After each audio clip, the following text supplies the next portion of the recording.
Welcome to Python life YouTube channel.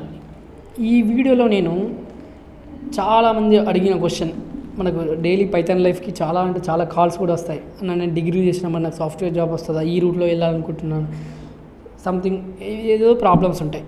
So దాని గురించి like degree చేసి సాఫ్ట్వేర్ జాబ్ వస్తుందా రాదా, అసలు ఏ కంపెనీ సైడ్ చేసుకుంటున్నాను, దాని గురించి నేను డిస్కస్ చేయబోతున్నాను. చూద్దాం. డిగ్రీ నార్మల్గా మనం డిగ్రీ ఏదో లైక్ బీఎస్సీయా, అతను బీకామా, లేకపోతే బీబీఏనా, లేకపోతే ఇంకా ఏదో సంథింగ్ డిగ్రీలో మన గ్రూప్స్ ఉన్నాయి కదా. సో చాలామంది కొందరు లైక్ మనం ఆ కేసెస్ వేరు. ఎంసెట్ కొందరికి బీటెక్ అంటే ఇంట్రెస్ట్ ఉంటుంది, కానీ ఎంసెట్ ర్యాంక్ రాగలం, లేకపోతే ఫైనాన్షియల్ సిచ్యువేషను, లేకపోతే డిగ్రీ చేసిన తర్వాత రియలైజ్ అయ్యి ఏదో అనుకోవడం, అలాంటి వాళ్ళు ఉంటారు. తర్వాత సాఫ్ట్వేర్ సైడ్ రావాలనుకుంటారు. ప్రజెంట్ ఉన్న సిచ్యువేషన్లో సాఫ్ట్వేర్లో మంచి ప్యాకేజ్ ఉన్నాయి కాబట్టి. సో ఇలా ఉంటుంది కాబట్టి మరి డిగ్రీ చేసిన వాళ్ళు సాఫ్ట్వేర్ జాబ్స్కి వస్తుందా అంటే వస్తుంది. కానీ చాలా కంపెనీస్ బీటెక్ ఉన్న వాళ్ళని తీసుకుంటుంది ఇలా క్వాలిఫికేషన్లో. మన పైథాన్ లైఫ్ మనం ఇన్స్టా పేజ్లో కానీ, టెలిగ్రామ్ పేజ్లో కానీ, యూట్యూబ్లో వీడియోస్ పెడతాం. క్వాలిఫికేషన్ చూస్తారు మీరు, డైలీ బీటెక్ అనే ఉంటుంది. మరి డిగ్రీ వాళ్ళ పరిస్థితి ఏంటి? మరి డిగ్రీ వాళ్ళ సాఫ్ట్వేర్ సైడ్ రాదా? అసలు డిగ్రీ వాళ్ళకి సాఫ్ట్వేర్ జాబ్ రాదా? మరి వస్తుంది. చాలా ఉంటాయి. ఎప్పుడైతే మాస్ హైరింగ్స్ ఉంటాయో ఎక్కువ శాతం, మాస్ హైరింగ్స్ ఉన్నప్పుడు మాత్రం ఎనీ డిగ్రీ అని పెట్టేస్తారు చాలా కంపెనీస్. వాళ్ళకి ఎక్కువ 2020లో చాలా జరిగినాయి అట్లా. డిగ్రీ వాళ్ళకి చాలామందికి జాబ్స్ వచ్చాయి తెలుసా. మీకు కావాలంటే మన డిగ్రీ మీ సీనియర్స్ ఎవరైనా ఉంటే, ఎవరైనా సాఫ్ట్వేర్ సైడ్ వెళ్ళిన వాళ్ళు కూడా ఉంటారు. వన్స్ మీకు జాబ్ వస్తే వెళ్ళిపోండి. డిగ్రీ తర్వాత మీకు జాబ్ వస్తే సాఫ్ట్వేర్ సైడ్ వెళ్ళిపోండి. శాలరీ తక్కువ ఉంది కదా అన్న 15Kనే ఇస్తున్నారు అన్న, లేకపోతే 16, 17K వెళ్ళిపోండి. ప్రజెంట్ ఉన్న ప్యాకేజ్ మీకు దొరకడమే కష్టం ఉంది జాబ్స్. సో మనం వెళ్ళిపోవాలి అన్న. మరి ఇంత తక్కువ జాబ్కి మరి ఎలా అది కాదు తమ్ముడు అన్న.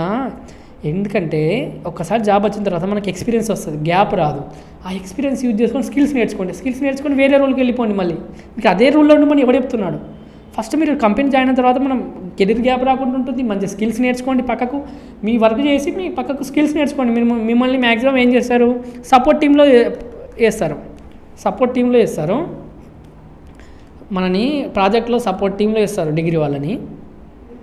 తర్వాత శాలరీ మనం మళ్ళీ ఎక్స్పీరియన్స్ బెంచ్ పీరియడ్లో ఉన్నాం అనుకోండి. సపోజ్ మీకు ప్రాజెక్ట్ లేదు, అసలు ఏం లేదంటే అప్పుడు ఏం చేయండి, మంచిదే కదా, స్కిల్స్ నేర్చుకోండి. డిగ్రీ వాళ్ళు అయితే ఎవరైనా నేర్చుకోవాల్సిందే స్కిల్స్ నేర్చుకొని మనం 1 year మనం అక్కడ పనిచేసినట్టు ఉంటుంది. తర్వాత మనకు శాలరీ వస్తుంది, ఖాళీగా లేము, ఒక వర్క్లో ఉన్నాము. అలాగే స్కిల్స్ నేర్చుకోవడానికి వాళ్ళు ఫ్రీ సోర్సెస్ ఇస్తారు మనకి.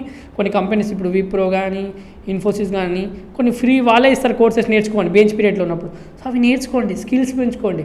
ఆ తర్వాత మనం మంచి స్కిల్స్ ఉంటే ఇంకో కంపెనీకి షిఫ్ట్ కొట్టండి. ఆ ఎక్స్పీరియన్స్తో లైక్ మనకు 1 year పని చేస్తామని ఎక్స్పీరియన్స్ పెట్టచ్చు కదా. సో ఒకవేళ ప్రాజెక్ట్ చేసి ఉంటే ప్రాజెక్ట్ చేయొచ్చు అన్న. మరి చాలా కంపెనీస్ హైర్ చేసుకుంటలేవు కదా డిగ్రీ వాళ్ళని అంటే. మాస్ హైరింగ్స్ లేవు అన్న. ఇప్పుడు మాస్ హైరింగ్స్ ఉంటే చేస్తాయి. కొన్ని ఏమో బీటెక్ వాళ్ళని ప్రిఫర్ చేస్తాయి. ఇది గవర్నమెంట్ జాబ్ కాదు కదన్న. ఇప్పుడు గవర్నమెంట్ జాబ్ అనుకో ముందే చెప్తాయి, ఇది మేము వీళ్ళని హైర్ చేసుకుంటాం. ఈవెన్ మనం కేసు కూడా వేస్తాం, నేను కూడా ఎలిజిబులే ఆ దానికని. కానీ ప్రైవేట్ కంపెనీ అనేది లైక్ సాఫ్ట్వేర్ కంపెనీ ప్రైవేట్ కాబట్టి వాళ్ళు ఎవరి కంపెనీ వాళ్ళు ఇష్టం ఉన్న క్వాలిఫికేషన్ పెడతారు. క్వాలిఫికేషన్ ఇష్టం ఉన్నది వాళ్ళు పెట్టుకుంటారు. కొందరు బీఈ పెడతారు, కొందరు బీటెక్ పెడతారు, కొందరు ఎనీ డిగ్రీ అని పెట్టుకుంటారు. వాళ్ళ రిక్వైర్మెంట్ మనం దాన్ని ఏమనలేము. ఎందుకంటే నీ బిజినెస్ నీది, వాళ్ళ ఇష్టం వాళ్ళది, నీ బిజినెస్ నీది, అట్లుంటుంది. సో వాళ్ళ బిజినెస్ మనం ఏమనలేము కార్పొరేట్ వాళ్ళని. సో మనం మరి ఏం చేయాలి? మాస్ హైరింగ్స్ ఉన్నప్పుడు ఎనీ డిగ్రీ అని ఉన్నప్పుడు అప్లై చేసేసి జాయిన్ అయిపోండి. ఈ రీసెంట్లీ అసెంచర్ హైర్ చేస్తుంది, తర్వాత కాగ్నిజెంట్ డిగ్రీ వాళ్ళని హైర్ చేస్తుంది. మెయిన్గా ఎస్క్యూఎల్ మీద వర్క్ ఇస్తుంది డిగ్రీ వాళ్ళకి. తర్వాత ఎక్సెల్ మీద ఉంటుంది కాగ్నిజెంట్ అయితే. సో మీరు ఎస్క్యూఎల్ బాగా నేర్చుకోండి. డిగ్రీ అయిన వాళ్ళు టైం వేస్ట్ చేయకుండా ఒకవేళ సాఫ్ట్వేర్ సైడ్ వెళ్ళాలనుకుంటే ఎస్క్యూఎల్ మీద ఇంట్రెస్ట్ పెట్టండి. ఎస్క్యూఎల్ మీద కూడా ఎస్క్యూఎల్ చాలా యూస్ఫుల్ అవుతుంది మీ ఒక్కసారి వెళ్ళిపోయిన తర్వాత అక్కడ మన సాఫ్ట్వేర్ సైడ్. సో ఇంకేం చేయండి అంటే మన థియరీ సబ్జెక్ట్స్ ఉంటాయి. DBMS ఇంటర్వ్యూ క్రాక్ చేయాలంటే DBMS, నెట్వర్కింగ్, కంప్యూటర్ నెట్వర్క్, తర్వాత OS, వీటి మీద గ్రిప్. SQL మళ్ళీ చెప్పాను కదా, SQL అయితే ఇంపార్టెంట్. సో కంప్యూటర్ ఫండమెంటల్స్, తర్వాత ఊప్స్ కాన్సెప్ట్, డిఎస్ఏ, వీలైతే ఊప్స్ కాన్సెప్ట్ అయితే కంపల్సరీ కావాలి. ఒక లాంగ్వేజ్, ఎనీ లాంగ్వేజ్ సో నేర్చుకొని ఉంటే, లేకపోతే మీరు సపోజ్ మీరు ఏదో టెక్నికల్ సపోర్ట్గా ఇచ్చేసారు, వచ్చేసింది అనుకుందాం మాస్ హైరింగ్స్లో, అప్పుడు ఏం చేయాలి అన్న స్కిల్స్ నేర్చుకోవాలి. డిగ్రీ చేస్తే మాత్రం సాఫ్ట్వేర్ జాబ్ వస్తుందా అంటే వస్తుంది, కానీ అన్ని కంపెనీస్ హైర్ చేసుకుంటాయంటే చేసుకో. ఎవ్రీ కంపెనీ ఫస్ట్ మీరు జాబ్ వచ్చిన తర్వాత వెళ్ళిపోయింది, అక్కడ మళ్ళీ మీరు చేసిన స్కిల్స్ మీ వర్కే మీకు యూస్ఫుల్ అవుతుంది. డిగ్రీ తర్వాత మీరు సాఫ్ట్వేర్ జాబ్ వచ్చింది అనుకుందాం, తర్వాత మేము డిగ్రీ చేశారా బీటెక్ చేశారా అని అడగడు, ఎక్కడ వర్క్ చేస్తావు, ఎక్స్పీరియన్స్ ఎంత అని ఉంటుంది మీకు, అంతే.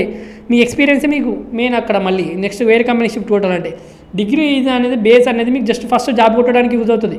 తర్వాత సాఫ్ట్వేర్ ఇండస్ట్రీకి వెళ్ళిన తర్వాత మీ ఎక్స్పీరియన్స్ ఏంటి, మీ వర్క్ ఏంటి, మీ స్కిల్స్ ఏంటి, మీ ప్రాజెక్ట్ ఏం చేశారు, మీ ప్రాజెక్ట్లో రోల్ ఏంటి, అవే డిసైడ్ చేస్తాయి మీకు. సో ఫస్ట్ వెళ్ళిపోండి వచ్చిన వెంటనే. సో మీరు ఏం చేయండి అంటే మాస్ హైరింగ్స్ కోసం వెయిట్ చేయండి. జాబ్స్ ఒకవేళ డిగ్రీ తర్వాత వెళ్ళాలనుకుంటారు, లేకపోతే హయ్యర్ స్టడీస్కి వెళ్ళిపోండి. అన్న నాకు ఫైనాన్షియల్గా వెళ్ళున్నాం, నేను ఇంకా టైం ఉంది నేను నేర్చుకోవాలంటే ఎంసీఏ చూజ్ చేసుకోండి. ఎంసీఏ బీటెక్ వాళ్ళకి సేమ్ ఆపర్చునిటీస్ ఉంటాయి. సో ఎంసీఏ కూడా మంచి ఆపర్చునిటీస్ ఉంటాయి బీటెక్ లాగానే. సో అది ప్రిఫర్ చేయండి. సో నేను ఇదైతే చెప్తా. తర్వాత జాబ్ సర్చ్ ఎక్కడ చేసుకోవాలంటే ఫస్ట్ లింక్డ్ఇన్లో ప్రొఫైల్ క్రియేట్ చేయండి. మంచి లింక్డ్ఇన్లో ప్రొఫైల్ క్రియేట్ చేయండి. తర్వాత మన పైథాన్ లైఫ్ లాంటి పేజెస్ని ఫాలో కండి. ఈవెన్ రోజు మనం జాబ్ అప్డేట్స్ పెడతాం, అక్కడ క్వాలిఫికేషన్ ఎన్ని డిగ్రీ ఉంటే అప్లై చేసుకోండి, లేకపోతే బీఎస్సీ తర్వాత బీకామ్ అని ఇస్తారంటే సో అప్పుడు అప్లై చేసుకోండి. డిగ్రీ వాళ్ళు ఉంటాయి, జాబ్స్ లేవని కాదు. సో జాబ్ వచ్చిన వెంటనే అది శాలరీ తక్కువ ఉంది, శాలరీని చూడకండి. ప్రజెంట్ శాలరీ తక్కువ ఉంది అంటే ఫస్ట్ వెళ్ళిపోండి కంపెనీకి. తర్వాత మీరు కావాలంటే స్కిల్స్ నేర్చుకొని షిఫ్ట్ కొట్టండి ఎటు కావాలంటే అటు. సో స్కిల్స్ మళ్ళీ మనకు స్కిల్సే మెయిన్ మాకు అక్కడికి వెళ్ళిన తర్వాత. సో శాలరీ మంచిగా తక్కువ ఉన్నా కూడా జాయిన్ అయిపోయింది డిగ్రీ వాళ్ళు. తర్వాత ఎస్కేల్ మీద చెప్పాను కదా గ్రిప్ పెట్టండి. సో డిగ్రీ వాళ్ళకి జాబ్స్ ఉంటాయి, సాఫ్ట్వేర్ సైడ్ వెళ్ళొచ్చు, జాబ్స్ ఉంటాయి, కానీ అన్ని కంపెనీస్ డిగ్రీ వాళ్ళను హైర్ చేసుకోవు. మన పైథాన్ లైఫ్ యూట్యూబ్ ఛానల్లో 40+ ఐటీ ఫుల్ కోర్సెస్ ఫ్రీగా అందిస్తున్నామండి. ఒకసారి చెక్ చేయండి. ఈ ప్లేలిస్ట్ ఉంటుందండి IT full courses in Telugu అని. అలాగే మేము ప్రజెంట్ 3 పెయిడ్ కోర్సెస్ రన్ చేస్తున్నామండి. Python, DevOps, SQL. అలాగే బ్యాచెస్ ఎప్పుడెప్పుడు స్టార్ట్ అవుతుందో కూడా అక్కడ ఉంది. ఒకసారి మీరు pythonlife.in వెబ్సైట్లోకి వెళ్ళి చూస్తే తెలుస్తుందండి. అలాగే full stack Python programming recorded content అవైలబుల్గా ఉందండి. 1999కి అందిస్తున్నాం. ఈఎంఐ ఆప్షన్ కూడా అవైలబుల్గా ఉంది. కామెంట్లో డెమో లింక్ ఉంటుందండి. మీకు డెమో నచ్చితే జాయిన్ కండి.